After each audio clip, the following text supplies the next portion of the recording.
ख्रिस्त में मसीही विश्वासी माता पिता, भाई बहन, जवान ज्योति और बेटे बेटियां, आज का रविवार का नाम है रिमिनिस जेरे।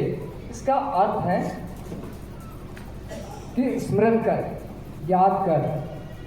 और ये एक लैटिनी भाषा है और इस लैटिनी भाषा का यहाँ इस्तेमाल किया गया है और ये स्मरण कर। कृष्ण प्रिय, आज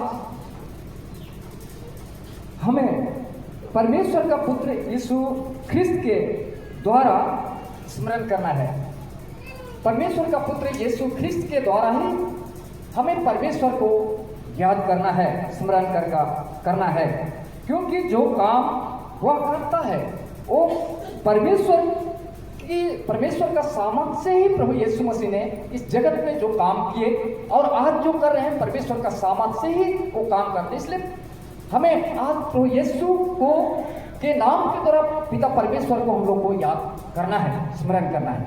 तो ख्रिस्त में प्रिय, आज हमें विशेष याद करना है। और आज हम देख पाते हैं कि आज का वचन में हम देख पाते हैं कि गनेसरत नामक एक गांव में अपने शिष्यों के साथ प्रभु यीशु मसीह सेवकाई का काम किए और उस सेवकाई का काम को करने के बाद वह अपने शिष्यों के साथ था और फरीसी और सदूकी यरूशलेम से उसके साथ बातचीत करने के लिए वहां पहुंचे थे।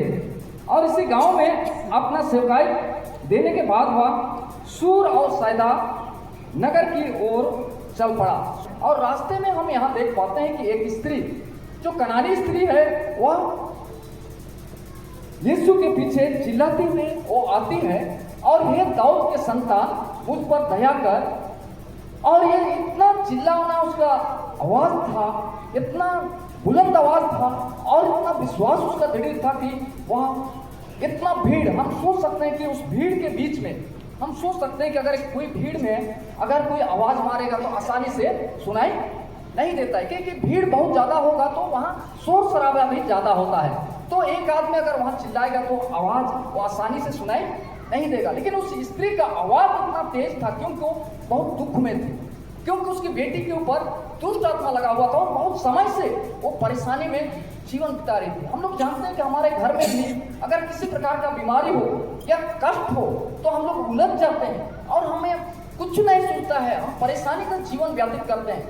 हमें और दुनिया का कोई भी चीज के ऊपर चिंता नहीं रहता, लेकिन हमें चिंता रहता है कि हमारा परिवार में जो बीमार है ये छूट जाए, इस बीमारी से चंगा हो जाए, यही हमारा चिंता रहता है। तो उस महिला का भी, उस कनानी स्त्री का भी चिंता वही था कि मेरी बेटी कैसे भी इस दुष्ट आत्मा से छूट जाए। और इसी कारण वह इतना जोर से उस भीड़ के बीच में भी आवाज मार रही थी कि हे दाऊद के संतान, मुझ पर दया कर, क्योंकि मेरी बेटी के ऊपर दुष्ट आत्मा है, वो बहुत दिन से वह क्या कर रहा है, सता रहा है। और ख्रिस्त में प्रिय, वो आवाज यीशु मसीह को सुनाई दे रहा होगा, लेकिन यीशु मसीह उसका अनसुना करके यीशु मसीह आगे की ओर बढ़ रहे थे। लेकिन इतना जोर का चिल्लाना था और लोग यीशु मसीह के चेले भी शायद गुस्सा भी कर रहे थे होंगे कि क्योंकि वो बहुत जोर से चिल्ला रही थी। और वे यीशु मसीह के पास उसके शिष्य जाते हैं। यीशु मसीह के चेले यीशु के पास जाकर कहते हैं कि यीशु मसीह, इस महिला को आपने यहाँ से विदा कर, क्योंकि बहुत शोर कर रही है, हल्ला कर रही है, इसको विदा कर। लेकिन यीशु मसीह यहाँ भी उनको कुछ देर तक रोक के रखते हैं और कुछ इसमें जवाब नहीं देते हैं। लेकिन यहाँ हम देखते हैं एक कनानी स्त्री मिली जो चिल्ला कर यीशु के पीछे पुकार के चल रही थी, दाऊद के संतान, मुझ पर दया कर। और कनान देश में रहने वाले कनानी कहलाते थे, जो एमोरी और कनान के बसिंदों के बीच में अंतर जातीय विवाह के कारण उनके बीच में मतभेद था कि अलग जात के साथ विवाह करने के कारण उनके साथ कोई उठना बैठना और उनके साथ संबंध समाज में छोड़ दिए थे।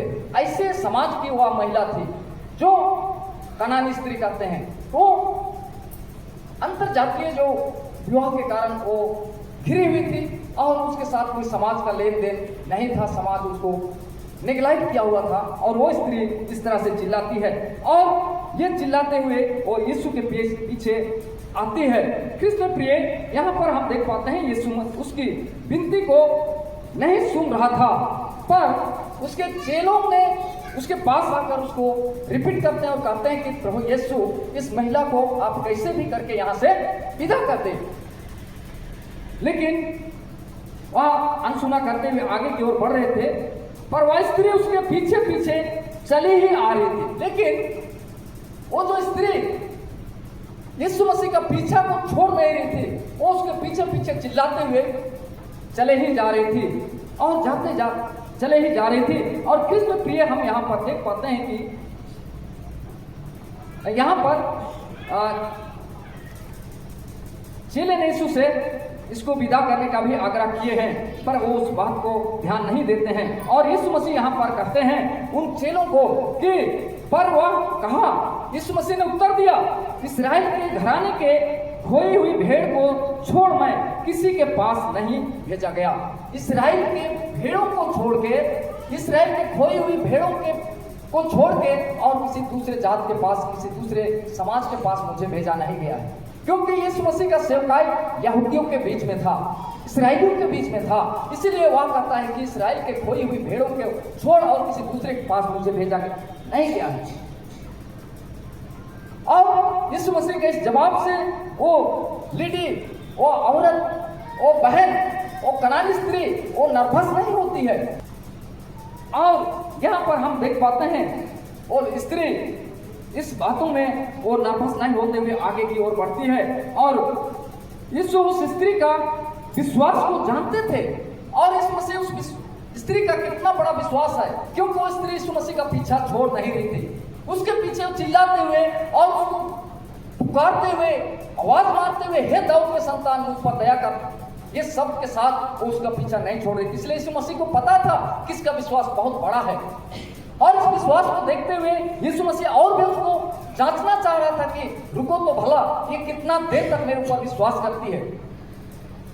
और ये कनानी स्त्री ये भी जानती थी कि यीशु मसीह दयालु है, ये पूरे जगत के लोगों का उद्धार करने के लिए आए हैं, ये सबके ऊपर तरस खा सकते हैं और ये मेरे ऊपर भी तरस खा सकते हैं और मेरी बेटी के ऊपर जो दुष्ट आत्मा है उसको भी और छुटकारा दे सकते हैं, आजाद कर सकते हैं। ये विश्वास था उसको। और ये स्त्री उसके पीछे वो चली जा रही थी। और हम यहाँ पर देख पाते हैं ख्रिस्त में प्रिय, और विश्वास को परखने के लिए वह इस प्रकार से इस कामों को इस मसीह किए थे। हम देख पाते हैं यिर्मयाह 17 का 10 पद में और लूका 18 का 1 से 7, पहला पत्रस 1 का 7 में विश्वास परखा जाता है। प्रभु यीशु मसीह पिता परमेश्वर, आज यिर्मयाह का किताब निकाल के को पढ़ देंगे। कोई यिर्मयाह का किताब उसका 17 अध्याय 10 पद को पढ़ देंगे।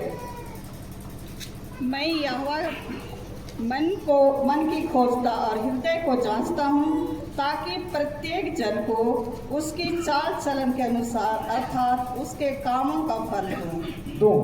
वो हर एक का मन को जांचता है, परमेश्वर देखता है। तो यीशु मसीह परखता है कि रुको तो भला, इनका कितना विश्वास है, कैसे ये है। वो हम तो इंसान हैं जो बाहर का शक्ल को देखते हैं, कौन ऊंचा है, कौन नाटा है, कौन गोरा है, कौन काला है, लेकिन परमेश्वर अंदर दिल को जांचने और देखने वाला परमेश्वर है।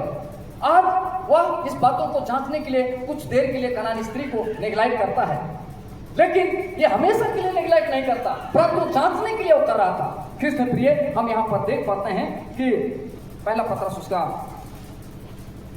1 का 7, और यह इसलिए है कि तुम्हारा परखा हुआ विश्वास, जो आग से ताए हुए नाशवान सोने से भी कहीं अधिक बहुमूल्य है, यीशु मसीह के प्रकट होने पर प्रशंसा और महिमा और आदर का कारण ठहरे। आदर का कारण है। आज हमारा विश्वास का परखा जाना आज हमारे लिए यीशु मसीह के आने के दिन में आदर का कारण होगा। आज हम जब उस परीक्षा में और उस विश्वास में हम स्थिर रहते हैं, तो जिस दिन यीशु मसीह सेकंड आगमन में आएंगे प्रिय, और उस दिन हमारा न्याय होगा, उस दिन हम आदर के कारण होंगे। अगर हमारा विश्वास मजबूत रहेगा, उस कनानी स्त्री की तरह जो आज समाज से बहिष्कार किया हुआ लेडी थी, लेकिन उसका विश्वास इतना बड़ा था कि यीशु मसीह का पीछा नहीं छोड़ रही थी। आज हमारा जीवन में हम देखें कई बार हम प्रार्थना करते हैं और उस प्रार्थना को उत्तर नहीं मिलता है, हम लोग निराश और हताश होते हैं और हमारा मन भटक जाता है और हम इधर उधर ताकने लगते हैं। सर्वप्रथम तो जब हम बीमार में पड़ते हैं हम लोग कहाँ जाते हैं? सबसे पहले हॉस्पिटल। कहाँ? हॉस्पिटल के लिए जाएंगे, सबसे पहले हॉस्पिटल के लिए। और हॉस्पिटल में भी कोई सुनवाई नहीं हो रहा है तो थोड़ा देर के लिए हम लोग थोड़ा, ये तो लटका हुआ है ना, बड़ा भूत लटका हुआ है, तो हमारा विश्वास फिर उस भूत की तरफ चले जाएगा और हम लोग कोई तांत्रिक के पास भी हम लोग जाना शुरू कर देंगे। हॉस्पिटल का दवाई नहीं हो रहा है तो इसका मतलब कुछ भूत लगा हुआ है ना, जादू टोना लगा हुआ, और हम लोग उधर इधर ताकने लगते हैं। और उसके बाद में लास्ट में वो भी नहीं सुनवाई हो रहा है, तब जाके अब जो भी करेगा परमेश्वर ही करेगा, छोड़ो यार क्या करना, तब जाके हम कहाँ आते हैं? परमेश्वर के पास। अब ना तो हॉस्पिटल का काम हुआ, ना तो कोई वैद्य ने काम कर पाया, तब हम लोग लास्ट में ढकला ढकली विश्वास हम कहाँ आते हैं? अब चलिए जो भी करेगा परमेश्वर करेगा, ढकला ढकली वो भी यीशु मसीह के पास आए लास्ट में, थर्ड चांस में। तो ये हमारा विश्वास है। तो हम कहाँ, क्या हम पाएंगे? हम कुछ पाने योग्य हैं? बिल्कुल नहीं। ढकला ढकली विश्वास में होगा। अगर वो कनानी स्त्री कुछ देर तक चिल्ला के गई और अगर यीशु मसीह अनसुना कर रहे थे और यीशु मसीह अगर अनसुना कर रहे थे तो सोचती अरे आज तो यीशु मसीह मेरा सुन नहीं रहे, चलो दूसरी बार देख लेंगे, तो सब दोबारा आएगा तो सबसे आगे मैं उससे मिलूंगी और उसके पास मेरा बात को रखूंगी कि मेरा बेटी दुष्ट आत्मा से ग्रसित है। वो दूसरा दिन का समय रख लेते, लेकिन वो पीछा नहीं छोड़ी। और वो पीछा नहीं छोड़ने का क्या रिजल्ट मिला? हाँ, क्या रिजल्ट मिला? उसका बेटी दुष्ट आत्मा से क्या होगी? आजाद होगी। जा तेरे विश्वास ने तुझे क्या कर दिया? चंगा कर दिया। और उसका बेटी क्या होगी? तो प्रिय, ये विश्वास का रिजल्ट है। आज हमारा विश्वास कहाँ है? आज हमारा विश्वास कितना है? आज हम लोग को अपने आप को देखना और परखना है। हम आज देख पाते हैं यहाँ पर कि उसका परखा जाना बहुत ही बड़ा था। उसको, उस लेडी को कहा गया कि उस कनानी स्त्री को कि मैं इस्राएल के घराने को छोड़ और दूसरे के पास भेजा नहीं गया। और यह भी कहा गया कि कुत्तों, अब लड़कों का रोटी कुत्तों के आगे देना अच्छा नहीं है। उस लेडी को एक कुत्ता का संज्ञा दिया गया, कुत्तों का नाम लेके कहा गया। यीशु मसीह ने क्या कहा कि कुत्तों के ठार, तो इसका विश्वास कितना है? कुत्ता के साथ उसका संज्ञा किया गया। कुत्तों के आगे, लड़कों का रोटी कुत्तों के आगे डालना अच्छा नहीं है। लेकिन उसका जवाब भी सटीक को दिए और कहा हाँ प्रभु, मैं जानती हूं कि लड़कों का रोटी कुत्तों को देना अच्छा नहीं है, पर कुत्ता भी तो प्रभु अपना मालिक का मेज से जो गिरा हुआ जूठा को खाने का उसका भी तो अधिकार बनता है। और हम लोग जो जूठा रहता है थोड़ा बहुत बचा खुचा, उसको हम लोग एक जगह इकट्ठा करके, हम ऐसे तो नहीं सोचते हैं कि चलो इसको कल और खा लेंगे, ऐसे करके रखते हैं क्या? हम सोचते हैं चलो ये टुकड़ा टुकड़ा है, बचा है, इसको किसके लिए देंगे? हम लोग किसका नाम लेते हैं? हाँ, किसका नाम लेते हैं? अगर कुत्ता है तो चलो कुत्ता के लिए कल कुत्ता के लिए दे देते हैं इसको टुकड़ा टुकड़ा को। इसीलिए वो जानती थी कि कुत्ता भी तो अपने मालिक का ही बचा खुचा को खाती है। ये जवाब दी और उसका विश्वास को देखा प्रभु ने और कहा जब तेरा विश्वास ने तुझे चंगा कर। परमेश्वर को धन्यवाद देना चाहिए ना? हाँ, नहीं देना चाहिए, है ना? कितना बार धन्यवाद देंगे कम है।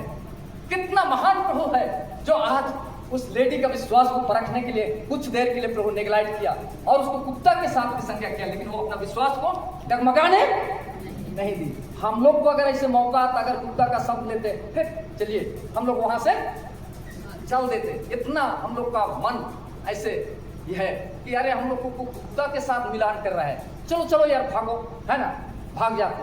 लेकिन वो लेडी का विश्वास को देखिए प्रिय, आज हमारा विश्वास में आज हम लोग को भी उस लेडी की तरह होना बहुत आवश्यकता है और आज हमारे लिए जय जरूर मिलेगी। आज परमेश्वर हमारे लिए जय देगा, हमारी जीत देगा और हमारा विश्वास के अनुसार हमारा बीमारी से चंगा मिलेगी और परमेश्वर हमें आजाद करेंगे, दुष्ट आत्मा से आजाद करेंगे और परेशानियों से बाहर निकालेंगे। लेकिन आज हमें एक पवित्रता का जीवन जीना और प्रभु के पास आना बहुत जरूरी है। आज हम देख पाते हैं यहाँ की हमारा विश्वास को भी परखा जा सकता है, हमारा विश्वास कितना है उसको भी प्रभु अंदाजा लगा सकते हैं। लेकिन हम लोग को विश्वास में स्थिर रखना है। हम लोग आयु का जीवन में देखते हैं, उसके परीक्षा में वो भी स्थिर रहा और उसने 2 गुना आशीष पाया। और हम लोग को भी अपने विश्वास में हम लोग को अडिग रहना बहुत जरूरी है और हम जो चाहें वो हमारे लिए हो सकता है। जैसे हम देख पाते हैं आज हमें भी ऐसा लगता है कि हमारी प्रार्थना सुनी नहीं जाती है। हम लोग को कभी कभी ऐसे लगता है कि हमारी प्रार्थना सुनी नहीं जाती है, लेकिन हमारी प्रार्थना सुनी जाती है। लेकिन हमारा विश्वास को परखने के लिए कुछ देर के लिए परमेश्वर हम लोग को क्या कर देता है, छोड़ देता है, परंतु हमेशा के लिए छोड़ता नहीं है। परमेश्वर दयालु है, वो हम लोग को हमारे ऊपर तरस है, उसको हमारी बीमारी के ऊपर भी तरस है, क्योंकि परमेश्वर ने तुम्हारा शरीर मेरा पवित्र मंदिर है कहा है। ये शरीर को परमेश्वर मंदिर का है, तो इसमें कूड़ा कचरा और बीमारी को देखना नहीं चाहता है, वो चंगाई देखना चाहता है। लेकिन आज हमारा विश्वास के परखे जाने के लिए भी कभी कभी थोड़ा बहुत रोग दुख बीमारियां आती है, लेकिन ये नहीं कि हमें वो बीमारी मारने के लिए आई है, मारने के लिए नहीं, परंतु हमें और विश्वास में मजबूत करने के लिए। तो हम देख पाते हैं कि मत्ती 11 का 28 और 29 पद में, हे सब परिश्रम करने वालों और बोझ से दबे हुए लोगों, मेरे पास आओ, मैं तुम्हें विश्राम दूंगा। मेरा जुआ अपने ऊपर उठा लो और मुझसे सीखो, क्योंकि मैं नम्र और मन में दीन हूँ और तुम अपने मन में विश्राम पाओगे। आज हम लोग को आराम देना चाहते हैं। आज बोझ से दबे हुए लोगों, परिश्रम करने वाले लोगों, किसके पास आओ, मेरे पास आओ कहता है प्रभु। हम लोग को क्या कर रहा है, हर एक को न्योता दे रहा है, इनविटेशन दे रहा है, कार्ड दे रहा है, आओ मेरे पास, मैं तुम्हें क्या करूंगा, विश्राम दूंगा, आराम दूंगा। लेकिन हम लोग उसके पास नहीं आने के बाद हम लोग अपना चिरखी को उठा के, बोझ को, अपना पीड़ा को, दुख को उठा के रुकुट दुनिया का सफर में चल रहे हैं। चलिए, अगर ऐसे ही अगर तो बुला रहे हैं प्रभु, हम नहीं आएंगे तो गलती किसकी है, यीशु मसीह का, हमारी है ना, हमारी गलती है। वो तो प्यार से बुला रहे हैं, आओ ना बेटा, आओ ना बेटी, मेरे पास आओ, तुम्हारा बोझ को लेके मैं तुम्हें क्या करूंगा, विश्राम दूंगा, मेरा जुआ हल्का है कह रहा है। आज हम लोग को प्रभु के पास आना है। इसलिए आज प्रभु हम लोग को बड़ी प्यार करते हैं, वो हम लोग को बुला रहे हैं, और यही प्यार के कारण हमारा प्रभु यीशु मसीह अपने आप को क्या कर दिए, बलिदान कर दिए। क्या कर दिए, बलिदान। ये प्यार को उसने प्रकट करने के लिए इतना प्यार करते हैं कि वो प्यार का कोई सीमा नहीं है। हमारा प्रभु यीशु मसीह को कैसे क्रूस पर लटकाए, ऐसे, हाँ कैसे, हाथ को फैला के, इतना बताएंगे तो उसका एक टुकी हो सकता है, चाहे 2 किलो 3 किलो, है ना। लेकिन हमारा प्रभु ऐसे, इसका कोई सीमा हो सकता है, हाँ, इसका कोई सीमा नहीं, इतना ऐसे क्रूस पर उसको लटका दिया गया। तो ये आज प्रभु यीशु मसीह का प्यार हमें दिखाता है। आज हम लोग को उसका प्यार को पहचानना है, और आज हम लोग प्रभु के पास आना है। आज हम लोग परमेश्वर का प्यार को पहचाने, यीशु मसीह को प्यार को पहचाने, और उसके निकट आकर हम अपने पापों से पछतावा करें और प्रभु यीशु मसीह के लिए अपना जीवन को हम लोग समर्पित करेंगे। हम लोग नीति वचन 16 का 3 को पढ़ देंगे। अपने कामों को यहोवा पर डाल दे, अपने काम को यहाँ पर डाल दे, हाँ। इससे तेरी कल्पनाएं सिद्ध होंगी। इससे तेरी कल्पना क्या हो जाएगी, सिद्ध हो जाएगी। अपने काम को यहोवा परमेश्वर के पास हम लोग डाल देंगे, ताकि हमारी कल्पनाएं सब कुछ क्या हो जाएगी, सिद्ध हो जाएगी। तो कृष्ण प्रिय, आज हम लोग परमेश्वर के पास आए और सभी कामों को परमेश्वर के हाथ में डाल देंगे। और आज परमेश्वर हम हर एक को अपना बेटा और बेटी स्वीकार कर लिए हैं। वो हमें एक को भी खोना नहीं चाहते हैं, वो हमें आज़ाद करना चाहते हैं, स्वतंत्र करना चाहते हैं। और जैसे कनानी स्त्री का आवाज़ को सुना, उनका प्रार्थना को सुना, उनका विश्वास को देखा, और परमेश्वर ने, प्रभु यीशु मसीह ने उसका बेटी का दुष्ट आत्मा उसके ऊपर लगी थी, उसको निकाला, और वह उसी घड़ी वह चंगे होगी। आज हम लोग भी प्रभु के पास आएँ, अपने आप को दीन और नम्र करके प्रभु के निकट आएंगे, तो प्रभु हम लोग को आज़ाद करेंगे, स्वतंत्र करेंगे। हम लोग को एक बात मैं बताना चाहता हूँ लास्ट में। पहला पाठ वचन को निकालेंगे, पहला थिस्सलुनी 4 अध्याय उसका 7 पद को हम लोग देखेंगे।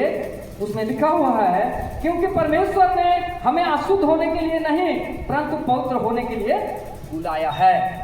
हम लोग को इस संसार में परमेश्वर ने अशुद्ध होने के लिए बुलाया है क्या?